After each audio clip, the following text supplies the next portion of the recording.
Hi, everyone. This is Ray Luskin, and this is the Creative Activist Turning Pain to Purpose, a gathering place for people working at the intersection of healing, creativity, and social change. Here, artists, healers, educators, and change agents come together to share stories, challenges, and breakthroughs. I am so excited today. Our guest is Donna Bolotowicz. I think I got close, but I'm going to call her Donna B. But before we do, I always like to share a poem that I wrote. So this is the teacher she needed. She did not speak, yet listened deeply, to silence, to questions, to truth unspoken. Curiosity became her compass, compassion her classroom.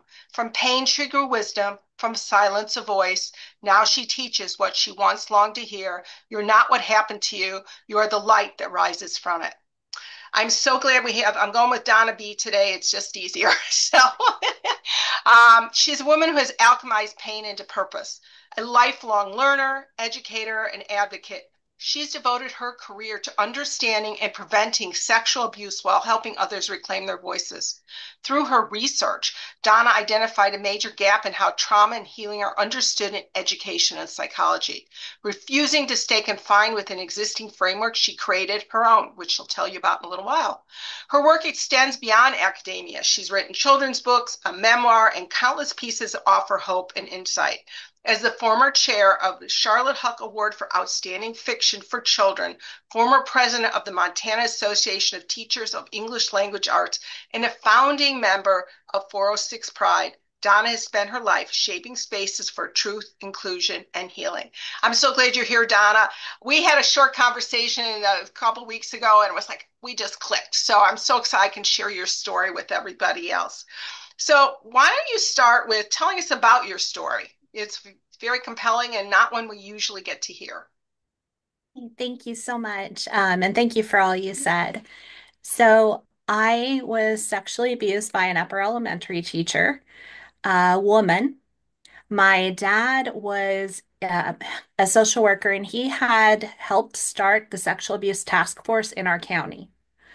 And I knew about sexual abuse, but I didn't know that a teacher could do it, and I didn't know that a woman could do it. So, at first, I didn't understand what she was doing to me. Then I realized what it was, but I didn't feel that I could really tell.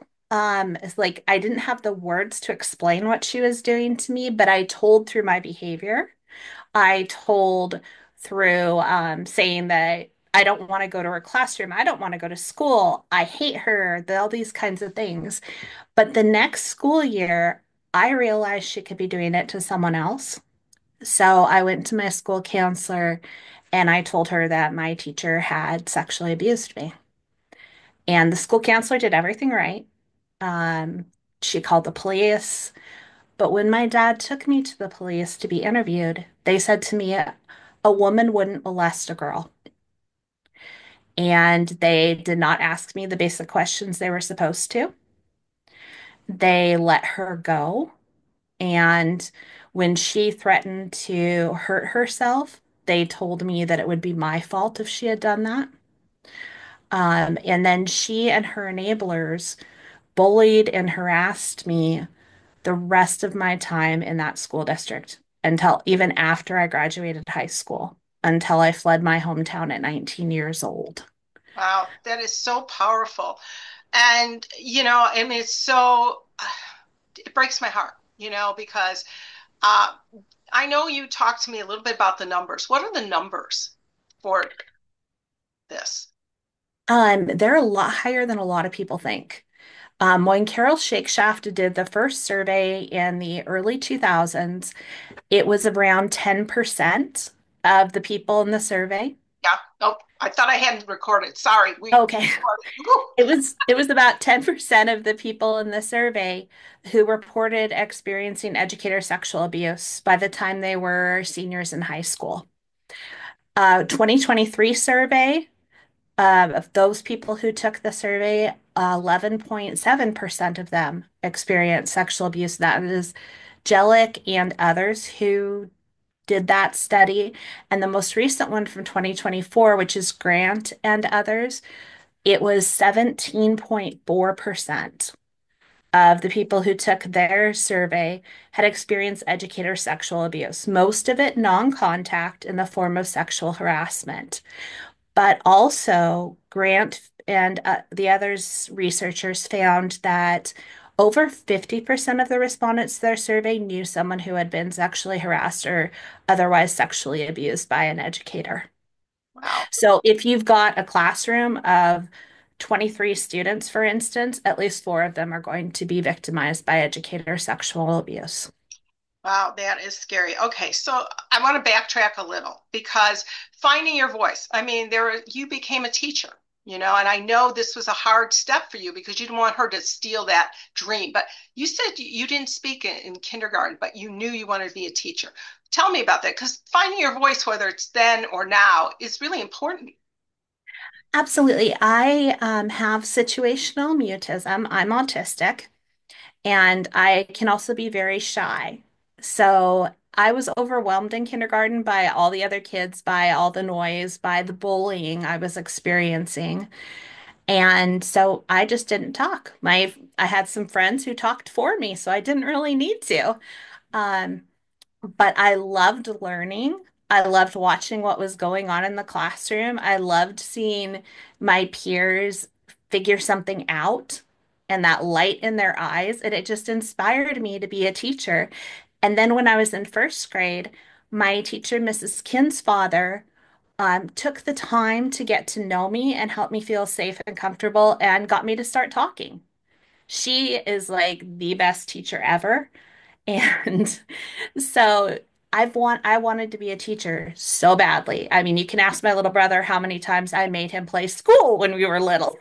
I had Miss Ray's art school for my sister and her friends. Yes, I understand. But then, of course, after I was sexually abused, I didn't want to be a teacher. However, my first year in college, I realized that I wasn't going to let my abuser take anything else from me. I wouldn't let her take that dream from me. And so I decided to be the teacher that I needed. That's beautiful. That's beautiful. So let's talk about your healing journey, from where you were to where you are now. What were some of the tools that you used? What helped you the most to deal with this pain and, the humiliation in school and I know that you also said they stopped you from getting scholarships and things like that you deserved because, yeah, go ahead. So for a long time, I didn't want to deal with all of this. My parents had put me in counseling as soon as I told. That child psychologist did help me in some ways, and in other ways, she did not. Because, for instance, she told me that I was completely healed and would never need to talk about it again. So I believed her because I was a child. And so when things came up, I thought there was something wrong with me. And so I just focused on my life. It's very easy to get caught up in teaching and, become a workaholic because, your students always need more. Yeah. And so I threw myself into work. But then about 3 years ago, there were a bunch of things that happened, a lot of synchronicities that showed me I needed to heal. I started having a lot of dreams of my abuser. I had friends randomly bring her up out of the blue, um, because they knew her. And my reaction showed me I needed to heal. Some of the best things on my healing journey are community. Um, for instance, survivor groups, my friends and family who love me unconditionally and support me and were there for me to cry with, laugh with, and just be with.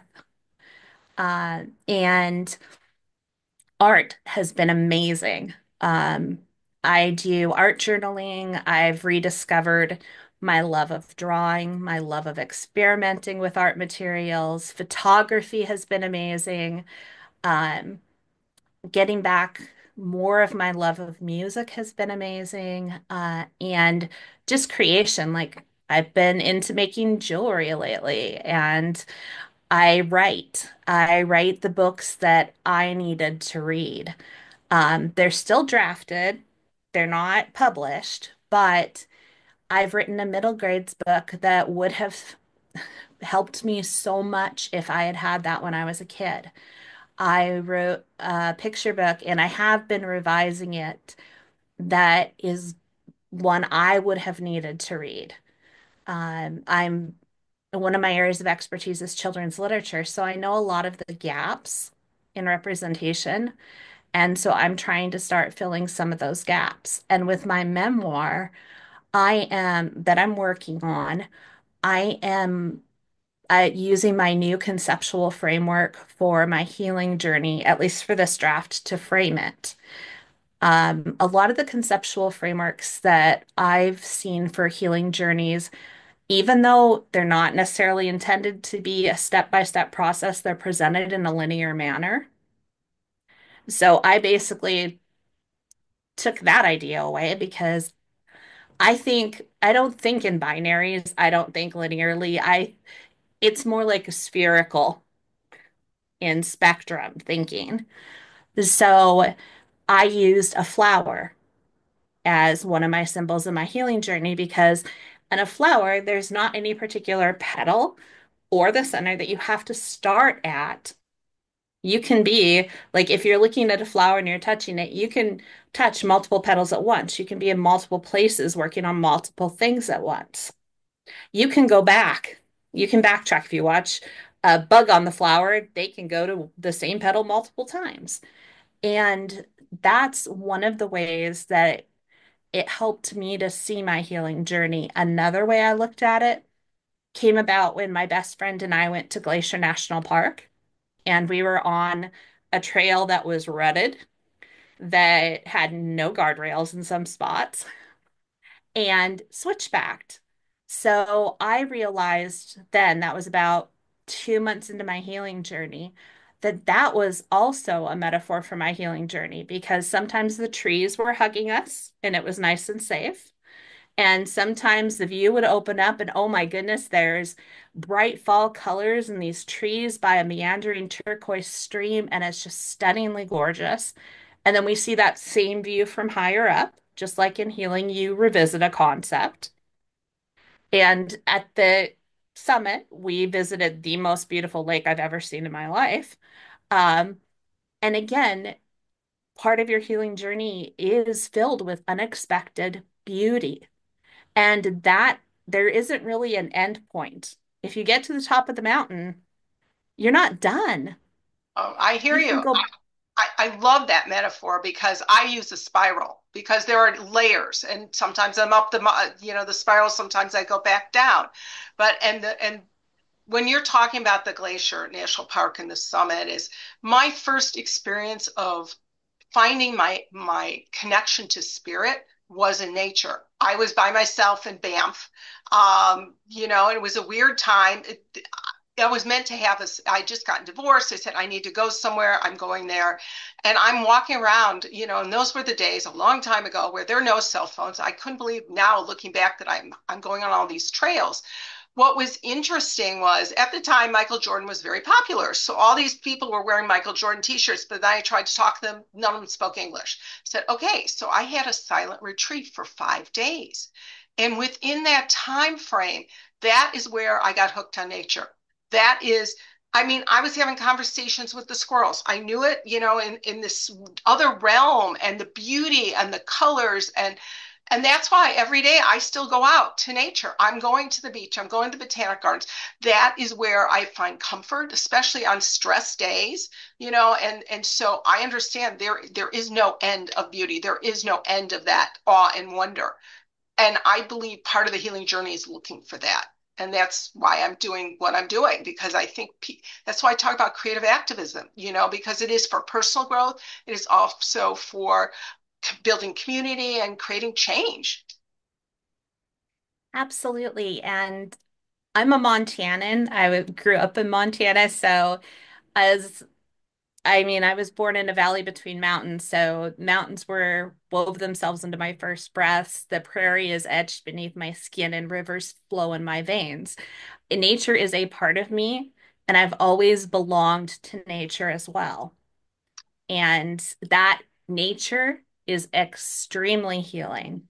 It is. totally, so it is, that is so much of my story as well, and it's like wherever I am, if I know I'm in pain, I need to get outside. That just changes my whole mindset at times, that the calming endorphins go through my body instead of the cortisol, kind of thing. So I love this conversation. I'd love to talk a little bit. Now you're doing research, and you're trying to fill this gap between educators and therapists so that they understand better what's going on. Can you talk about that? Your meta-analysis and your autoethnography? Absolutely. So first, as part of my autism is liking to understand everything, Okay. and I get autistic special interests, which means hyper focus on topics. And so I've started hyper focusing on trauma and the impacts on the brain and the body, et cetera, so that I could understand what happened to me better, as well as sexual abuse research that's available. And um, one of my things that I have uncovered, which is not a surprise, is how little research, relatively speaking, there is on female sex offenders compared to male sex offenders, and the erasure of um, girls who were molested by women in a lot of different places. For instance, there's a book that's for healing from abuse, and the author mentions women being molested by men, boys being molested by men, or girls being molested by men, boys being molested by men, and boys being molested by women.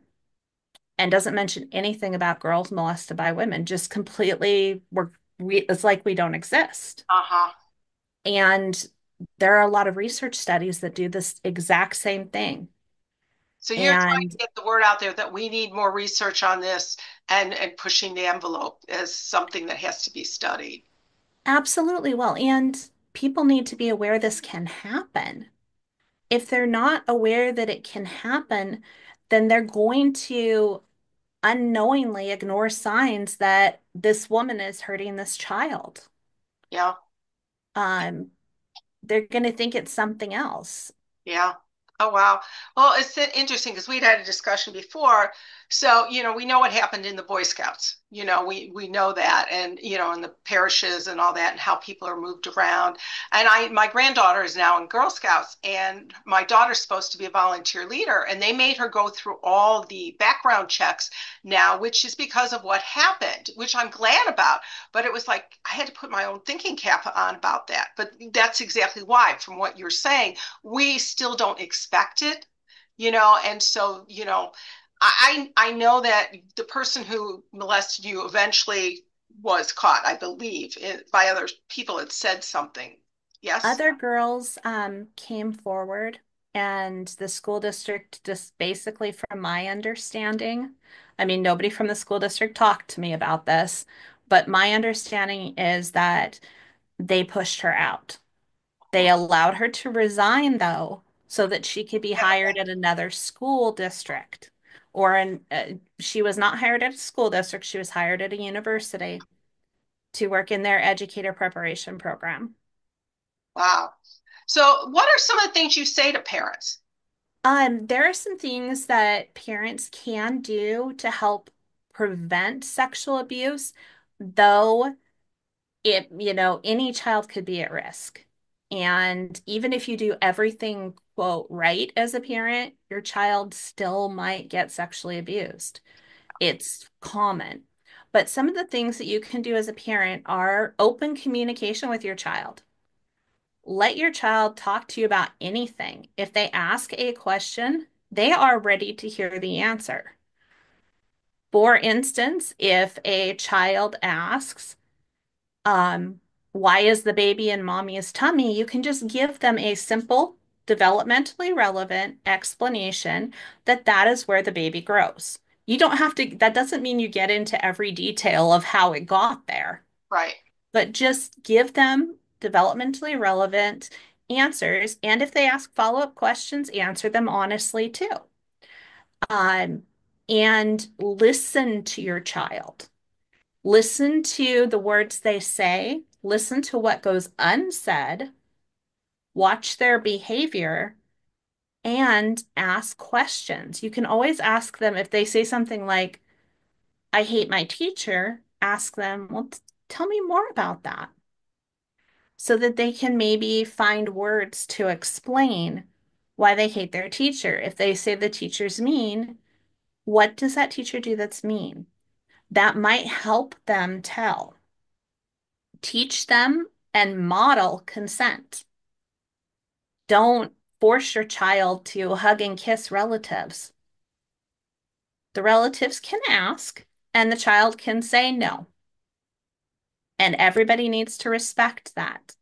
Children who don't understand that they don't owe adults affection are at greater risk. Parents also need to ask schools, what are you doing to prevent child on child sexual abuse or adult on child sexual abuse? Child on child sexual abuse is growing. It is now about half of reported sexual abuse. I did not know that. And that's something I actually learned last week in a SAPRIA training for community educators. So parents need to be aware of these things at play dates. Keep doors open. If you're letting your child go to somebody else's house for a sleepover, ask questions about who will be there, how internet use is monitored, etc. And if you don't want to have sleepovers, make that the rule in your family. There's no sleepovers. All right, you have undernighters. Yeah. Yeah, exactly. So there's things that parents can do, but a lot of it starts with those everyday conversations. If you listen to your children when they tell you something that you think is small, they'll tell you things that you think are big because it's all big to them. It's all important to them. The fact that that frog hopped off that branch is important to them. And so if you listen to that, they'll tell you when, like, for instance, a teacher yells at them or their coach makes them uncomfortable. Yeah. I understand. I have three grandchildren, and I've already, had some different things, whether it was on a bus, and stuff. And the child reacted, I think embarrassed, but he hit, one of my grandchildren. I had another situation where they were in gym class. And so and the idea, oh, you can just swat them on the butt. No, you can't. That is no, no, no. No. But it was like, yeah, those kinds of things. So I appreciate what you're saying. So let's talk about the school staff and the teachers. How do we educate them? Because even, you don't even know if they understand how it would make. So if you have a male PE teacher, and you're working with girls and what do you say, I guess, and those kinds of things. And it is a fine line now between sexual harassment and all these other things that we're dealing with every day. So, Well, first of all, teachers need to understand what sexual abuse is and that there are different forms of sexual abuse, contact and non-contact. It's all sexual abuse, and all of it does harm to a child. So they need to know that. They need to know the facts rather than the myths. So, like in the trainings that I give, I have a myth busting slide where I go through all these different myths and tell them the facts. And they need to know what to look for because statistically speaking, unless you're in a school with, five people, you're working with somebody who is a child like who sexually abuses children, whether contact or non-contact. Statistically speaking, that's the truth. Just like statistically speaking, unless you have a class of two children, you've got a child in your class who is being or will be sexually abused. So teachers need to know all of this. They need to know what grooming looks like. They need to know to watch out for things such as a teacher paying more attention to one child than others, a teacher showing favoritism, a teacher paying, like giving special favors to one child. Um, and things like that, a teacher being really affectionate with one child. They and they need to know how to address it. So one thing is they need to document it because you always need documentation. And they can go to the teacher and say something like, "Hey, I noticed you're paying a lot of attention to Jimmy this week. What's that about? I'm concerned somebody else may think you're doing something inappropriate." If a teacher is not doing something inappropriate, if it's that little Jimmy's dog passed away and he's devastated, then they'll explain that and be grateful that somebody brought it up because they don't want anyone to think they're doing anything wrong. If they're doing something wrong, they might lose their temper. Okay, thank you. If they're doing some or otherwise get defensive. And teachers are mandatory reporters. Right. They need to know that and they need to know how to contact Child Protective Services. Thank you. That was great. I want to quickly go on a few little more. You're so interested in so many possibilities to talk about. Let's talk about your leadership roles in the LGBTQ community, your advocacy there, and how is that intersected with your survivor identity and visions for change? Oh goodness, that's a great question. So there's different leadership roles that I have taken in the LGBTQ plus community, from being on the board of a kind of like social organization when I lived in California to being on the founding board for 406 Pride in Montana to helping my university where I got my PhD do lavender graduation. That is happening because I brought it up and advocated for it, to doing safe zone trainings and so much more.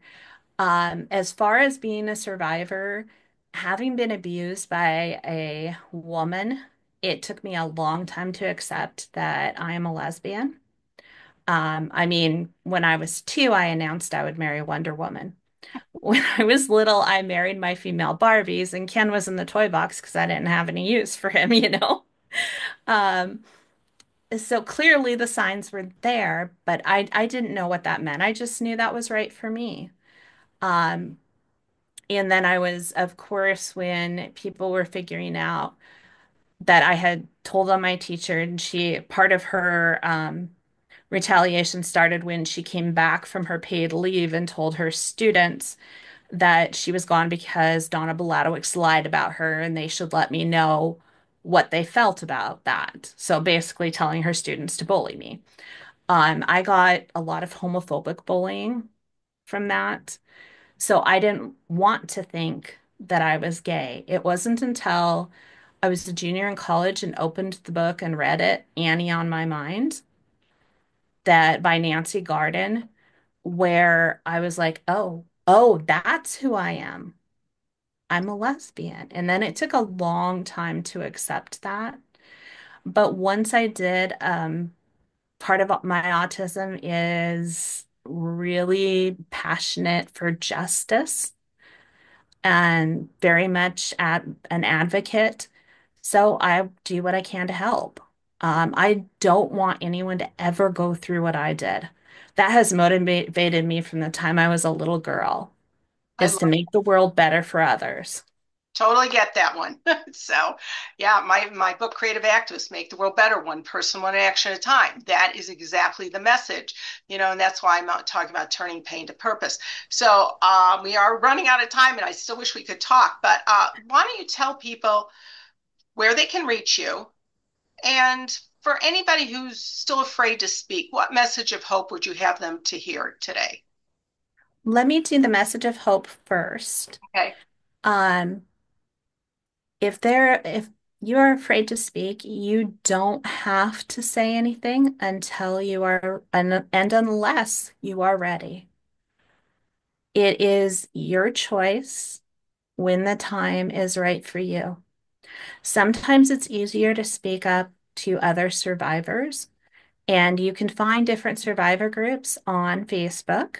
There are some excellent ones out there, like Healing from Sexual Abuse Beyond Surviving. where we met, and other groups as well. And sometimes taking that first step can be easier when it's other survivors hearing you. And if you are a loved one of a survivor, if they come to you and they tell you what happened, make sure you let them know you believe them. That is so important.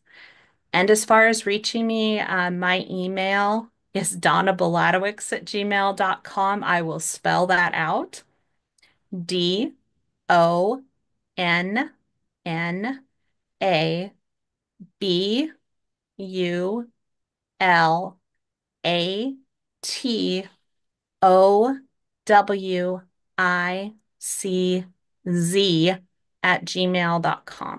Thank you, Donna. I so appreciate you being here today. Everybody, Donna's story reminds us that healing is both an inner journey and a form of service. Through her research, education, and creative expression, she transforms pain into purpose and prevention, proving that curiosity and compassion can change lives. So if you've been inspired by Donna, share this post, leave a comment, and I'll be posting it on the Substack. And subscribe to Creative Activists Turning Pain to Purpose for more conversations that talk about transforming wounds into wisdom and tools that we can all use. So thank you for being here today, and I so appreciate it. Thank you, Donna. Thank you so much. I really enjoyed this conversation. Me too.